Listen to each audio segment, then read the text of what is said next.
Now, Zack, the government says that without a rise in fees, universities will go bust. What do the Greens say? This is why marketisation has completely failed. If you rely on the private sector to run universities on what should be a basic human right for people to be able to educate themselves, you get into these ridiculous situations. 1 in 3 children are living in poverty. We just heard about neat children there. Meanwhile, billionaire wealth collectively goes up £35 million a day. I think ultimately the government needs to be looking at the multimillionaires and billionaires to be making sure we're redistributing that wealth, including for education. But we know that money is extremely tight. I mean, it's extremely tight because the billionaires and millionaires aren't paying their fair share. That's quite literally the point, Pippa. That's the point that he literally just made to you. Yeah, we know money is tight. We should be funding education through general taxation rather than by imposing debt upon huge swathes of young people and indeed relying on foreign students. I think it's good we sell education to foreign students regardless, because as I said before, international students help with our balance of payments because education is one of the very few things that we export. Like, if they're bringing foreign capital to buy our education, that is an export commodity, which helps with balance of payments. The same is true of our financial services sector. We sell that to China and overseas for the city of London. That helps balance of payments because we import a lot of goods and export a lot of services, which is what education is. And that's good prima facie for the state if we sell education to international students, right? But we could also be taxing our own billionaires and millionaires, and indeed, we probably could be taxing a lot of middle-class people more as well, to be able to have a proper educational offer to the population, which is based on need rather than ability to pay. Of course, the ability to pay is more about the long-term viability. The more time you have to spend paying back the loan, because it's the punitive loan rates that's bad, but you wouldn't have a loan at all if the education was free at the point of use, because it was being paid for by the state. And you can't do everything. So how high up on your list of priorities would funding university education be? Well, partly I reject the idea that money is really tight. I think we'll always see tricky decisions for university students, for migrants, for disabled people. When are we going to see tricky decisions for the very wealthy in society? That being said, education is a huge priority for me and for the Green Party. And absolutely, I'm pleased to see that this is being extended, the maintenance loans, to care experienced young people. But I thought Robert's questions were right there. What about the young people who are just above the threshold? They're just going to be left out to dry, and that can't be okay. So, Katie. I mean, I think the answer that I would really like to see here, very specifically, is saying, look, the issue that we're in this position is because fundamentally, most people can afford to go to university if we don't have punishing interest rates on the maintenance loans, which is the important thing, right? That's the thing I really care about, is how much you actually have to pay in interest and how much that increases your marginal rate of taxation once you start paying your graduate tax. That's a really important question that you should be asking there. But fundamentally, it should be about, well, is it worth it going? Do we have a good graduate payment? And that will come from the fact that the Green Party is one of the only parties that has an industrial strategy.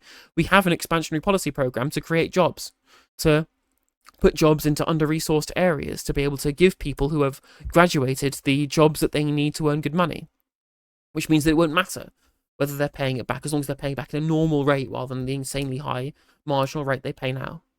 Money isn't tight. You can lift fees entirely, perhaps, and reinstate tuition government grants. spending is at what, 45% of the nation's GDP. It's what, £17,000 per person. I mean, it's certainly true that the government spend a lot of our money on things I think many members of the public would rather that they didn't.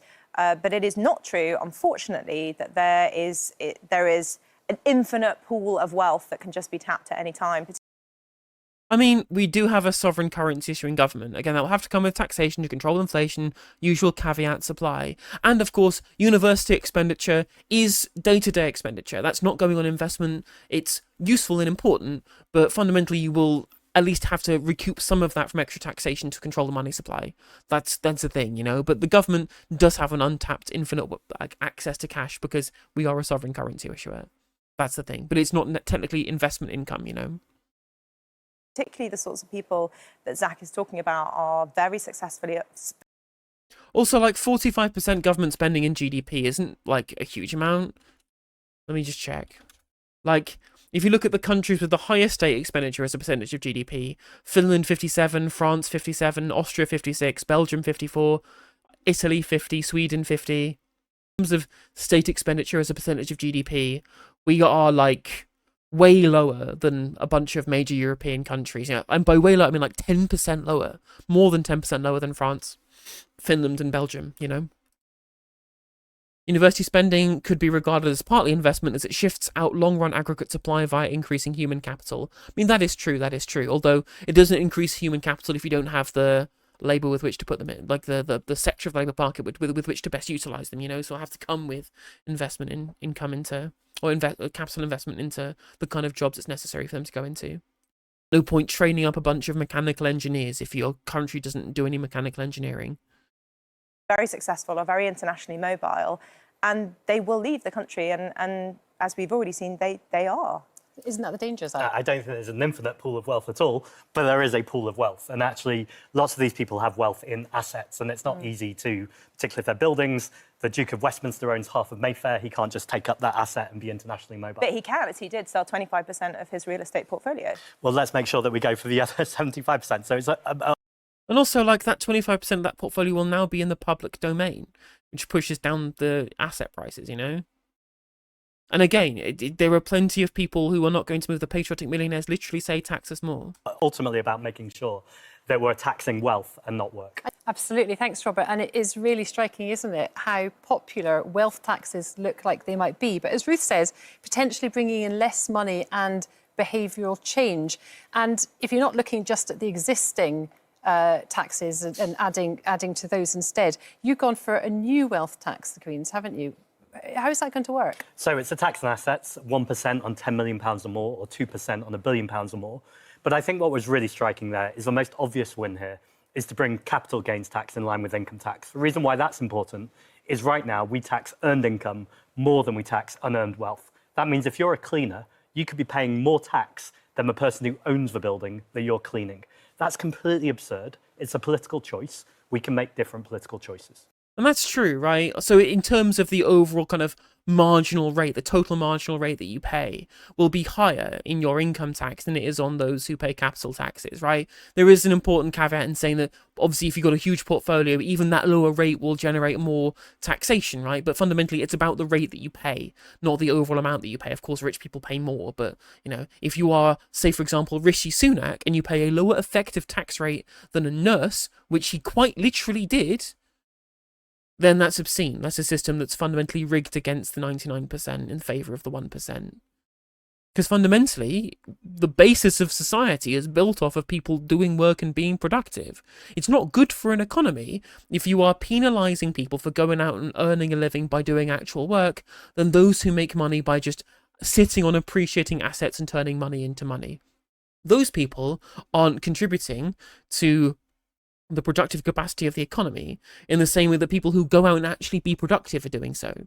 And what we are doing is completely inexplicably using taxation, which is fundamentally a method of being able to encourage or discourage certain behaviour and encouraging people into just buying property and waiting for it to inflate in price to make a profit, than we are people who go out and work, which will be disincentivizing by taxing higher. It makes no economic sense. I believe the Greens mostly do support a land value tax, madam. I believe so, Minsky. Equalising CGT, Katie, is that an option Well, you'd look at? That, in my opinion, is a massive penalty for somebody who builds a business, and we need more. Well, no, it's not a penalty. You're just paying the same rate of income tax as your employees, essentially.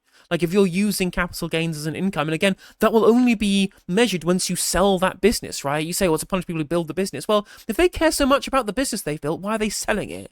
And again, they will have made loads of income off of the surplus value of the people that they've employed. All the profits they've made, all the money that they've accrued, all the value that that company has created that's stored in the assets that represents that company was built by the employees of that company. Why should that all be subsumed into the pockets of somebody who just had the startup capital to begin with? That doesn't make any sense. More of these people. We need aspiration. We need people to be creative.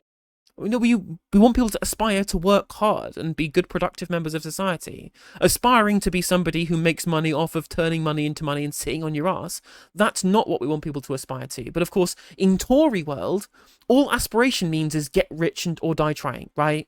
Is that there is this mythical direct correlation between the amount of money that you make, the amount of aspiration that you have, and your contribution to society, which doesn't make any sense in reality, right? It doesn't make any sense in reality. Someone who just inherits wealth, puts it into a property portfolio and see the value of that increase tenfold or whatever over the last 50 years, and then just sells it and pays a lower tax rate than somebody who spent that entire time working is ridiculous. Creating businesses, to be creating jobs, it's a massive risk. Well, demand creates jobs. Demand creates jobs. That's the whole point. That's why unemployment goes down if you run an expansionary budget. That creates increased aggregate demand. Like that's the main linking between overall jobs and overall levels of employment, right? Like, you don't just nuke jobs out of existence when the economy has demand for it. That's just this is a fundamental lie of neoliberalism, which is that the rich are good because there would be no jobs without them, when of course demand is what creates jobs in the first place. People aren't just going to not start a business. People aren't just going to not provide services that the economy has demanded for just because they would make less profit than they otherwise would if the tax system was different, as long as they are making some kind of gain, as long as they have people to sell the commodity to because there's a demand for it, right? To do that, the people who create the enterprises that make the world go around are doing so at huge risk to themselves. Well, no, they're risking becoming a worker again. That's all the risk is. They keep telling me, oh, well, the risk they put in. First of all, most people don't really take much risk, especially in terms of capital gains, when it's mostly getting put into ever-inflated property prices, right? Like, that isn't a risk. In fact, property in this country has been an infinite money glitch for far too long. Second of all, those who create a business from scratch or whatever, sure, fair play to the people, all the best to you. But if that business fails, it's of an LLC. They don't really carry any financial penalty for that because it's the company that takes on those debts rather than the people who set it up in the first place, because it's limited liability. And so the only risk they take is if everything goes through, they just have to get a job like everybody else, the rest of society who don't make money off of owning stuff, who actually do work. They'll have to do that work themselves. The idea that that should be charged at the same level as income, which is much steadier and more reliable, I think I'm sorry. I do apologise for pausing this so often, but she just says so much wrong stuff that you have to take forever to debunk it, right? Like, the idea that employment is regular and stable in the casualised Uber economy that the Conservative Party incubated for 14 years is fucking insane, right? Where most people in this country at this point are teetering on the precipice when it comes to actual steady employment. We don't have jobs for life like we had in the 80s and 70s, Those jobs for life don't exist because of what happened in the 80s with the casualisation of labour and the breaking the back of the labour movement and the advent of the on-demand gig economy and app-based employment where, A, you don't necessarily get steady jobs in the first place and your income is entirely dependent upon whether or not that you happen to get lucky in terms of the jobs that you're given by Uber or whatever it is. But second of all, you could just be completely screwed over by those companies taking away your job at a moment's notice. 0-hour contracts. You could be given no hours. The employment rights being shredded under the Conservative Party, so much so that even Keir Starmer's Labour Party want to fix them. We live in a time of the highest employment insecurity in this country that we've had in the post-war period. It has never, ever been more insecure to be a salaried employer than right now, right? It is an inversion of reality for her to say that employment, salaried wage employment in this country is somehow uniquely stable in comparison to people who own stuff and make money from owning things. Just completely nonsensical. Completely nonsensical. If it's risky being a business owner, it's just as risky working for those businesses. But one shitty business owner can ruin the lives of hundreds of employees who did nothing wrong. Exactly. 100%. Just, none of this is true. None of what she's saying here is true. It's so stable when you have to wait 2 years to get full employment protection. Exactly. It's because, fundamentally, there is a sector of society that does have stable employment in salaried or wage employment, right? And is mostly slightly older people in their 40s and 50s who've been working at a company for a while that are higher up in the income strata, i.e. the people who earn like 50, 60, 70,000 pounds a year in well-paying, high-skilled jobs in the professional sector, the professional managerial class. And you know what? They're still workers. They're still proletarian in terms of their relationship to capital, as long as they've not bought out a bunch of properties and are a landlord on the side or whatever, right? But these people are the ones who mostly voted for the Tories historically. So they like to pretend, even though for everyone who earns under median wage, things are pretty precarious, things are not stable in the employment market, they're not trying to pander to us. Remember, the Tories are pandering to rich people. They're pandering to higher earners, you know, because those are the ones who actually do have that stability of employment.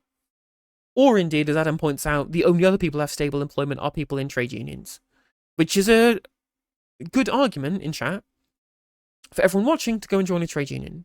Would have a huge chilling effect on enterprise throughout the economy. The idea I'd love to bring to the table that I think was missing from that conversation is the idea of spending multipliers. So when Ruth says, for instance, it's difficult to find wealth, there's practical challenges. Yes, there are, but let's spend more money on HMRC. Spending that money, essentially spending to invest, means that you've got more people to be able to tax that wealth fairly. Same with the National Health Service. If we keep underspending on it, it shouldn't be a surprise when we have a sick population. So yes, you're spending some money up front on our public infrastructure, on our services, but we're getting that money back in terms of a much better economy and a healthier population. I'm talking. Literally, like, people are wondering why our country is going to the dogs. And it's like, well, yeah, like, loads of people are too sick to work because for 10 years, the Conservative Party underfunded the NHS, right? It is the longest period of reduction in spending on the NHS as a percentage of GDP in the NHS's history from 2010 until 2019, right? The longest period ever. And then a pandemic happened, right? We already had shredded away NHS capacity. Waiting lists were already rising before the pandemic, right? They would already slash the capacity to breaking point so that we couldn't actually treat people in a timely manner. And then that all got exposed by the massive increase in necessity of NHS provision during the pandemic, right? Thank you, David Cameron, again, for fixing the roof while the sun was shining. Government ever. Spending, Katie, your party has suggested almost £50 billion worth of cuts at your conference a couple of weeks ago. And a big chunk of that would come from welfare reform. You were in Downing Street under Boris Johnson, and I presumably had the opportunity then in government, not you personally, but the government, to pull the levers on welfare then. Why didn't that happen? Well, a lot of the changes that we've seen, and particularly the acceleration that we've seen in welfare, has happened since the pandemic. So, wow! I want everyone to know, just so we're all clear, people became more disabled after a pandemic. Shocking, I know, that a thing that makes people sick made our society sicker. Just crazy scenes. Who would have thought it? What a turnout for the books. When I worked in Number 10 in 2019 and 2020, the situation was nothing like as acute as it is now. And also worth pointing out that 40% of people in incapacity are on an NHS waiting list. So the problems that we are now seeing were created by the fact that these people, when they were in government before the pandemic, stripped away healthcare capacity. It's literally what Zack was just saying about the sick society was because of underspending on the NHS. Now, again, those problems were magnified by the pandemic, but they were already starting at that time. They just all exploded at once because of the massive hit to the NHS that the pandemic created that was exacerbated by underfunding in the run-up to the pandemic. And poor preparation because we were preparing for a different kind of pandemic because of cuts made by the Osborne administration. Because really, he was the one in charge, not David Cameron. So what did happen, I think, is that there are various ways in which we could have got to grips with this. Again, I wasn't there. I wasn't a member of Parliament. It's interesting that she's wearing a crucifix. I'm like, no hate like Christian love, eh, chat?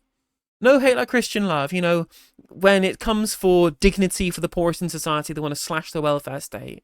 It is incredible, really, how, like, in this country, especially in, like, the early 20th century, Christian socialism was a really strong part of our society, right? It was the Christian mood of giving that led to things like the Beveridge Report and things like that. That was the spirit of Christianity in this country, like the legacy of the Quakers, etc., etc. And now in the modern day, we just have Americanized, like, neoliberal capitalist Christians who would hate the teachings of Jesus. It's really quite funny to me. She idolizes the suffering aspect of Christianity. I mean, that's more Catholic than Christian, right? Although most people who wear a crucifix usually are Protestant, right? She also represents one of the richest wards in the entire country. Oh yeah, because she's scum. She is subhuman scum. I mean, she worked for Goldman Sachs. Like, you can't really be proper, like, actual human if you've worked at Goldman Sachs, right? Like, they must kind of beat the humanity out of you, kind of figuratively.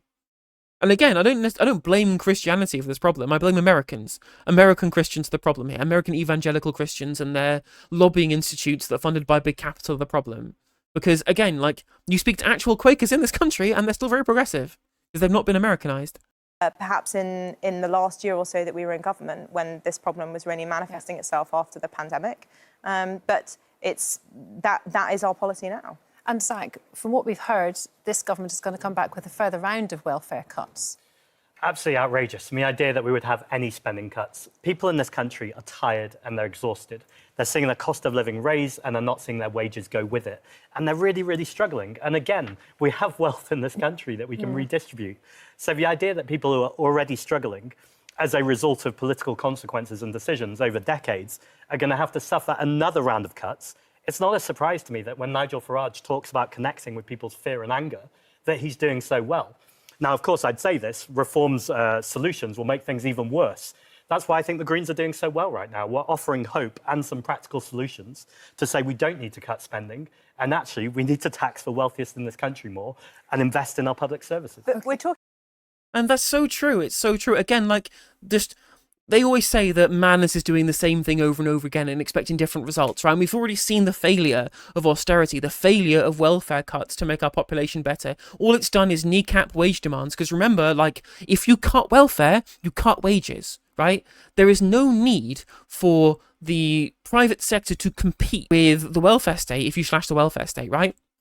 People keep saying, oh, it's terrible how some people can make more on welfare than they can in work. And I'm like, well, fundamentally, it's only the most disabled people with, like, kids who can make more than minimum wage on welfare, you know, because they have really acute things that require public spending that other people in the country don't have. You know, that's the whole reason for the welfare state. Most people who are on universal credit don't get anywhere near that. And in fact, in 12 of the last 14 years, according to information from the Financial Times, the welfare state, especially universal credit, hasn't provided for the basic necessities of life, right? And if you are weaponizing people's employment by saying, if you don't bend your back to accommodate the interests of your employer over your own interest as an employee, you'll get thrown onto the scrap heap and be unable to be able to support yourself, then that forces wages down. Welfare cuts are a supply-side labour market policy. They are there to push more people into looking for work, to break the back of the bargaining power of labour, and to increase the supply so wages go down. That's the fundamental reason why Tories propose welfare cuts. It's because they want to see wages lower for their paymasters in the private sector. It is the same employers who want to pay you lower wages at home who funded the Conservative Party to make political decisions to make your wages lower. It's why we've had wage stagnation in this country for 14 years, because of supply-side labour market policy, which is what the Tories do over and over and over and over again, because they serve the corporations, they serve the billionaires, they don't serve you. They don't serve working people. They don't serve the 99%, they serve the 1%. Hey there, if you enjoyed the video, make sure that you like and leave a comment. That helps the video out in the algorithm. If you subscribe and ring the bell, it'll let you know when I go live. I stream every day on YouTube and Twitch. You can also follow all of my socials down in the description. And if you want to support me in a more financial manner, there's a join button for membership. It's just 99p to be a member on YouTube, as well as a Patreon, and there's some merch there as well. And hopefully I'll catch you on the next video. Take care.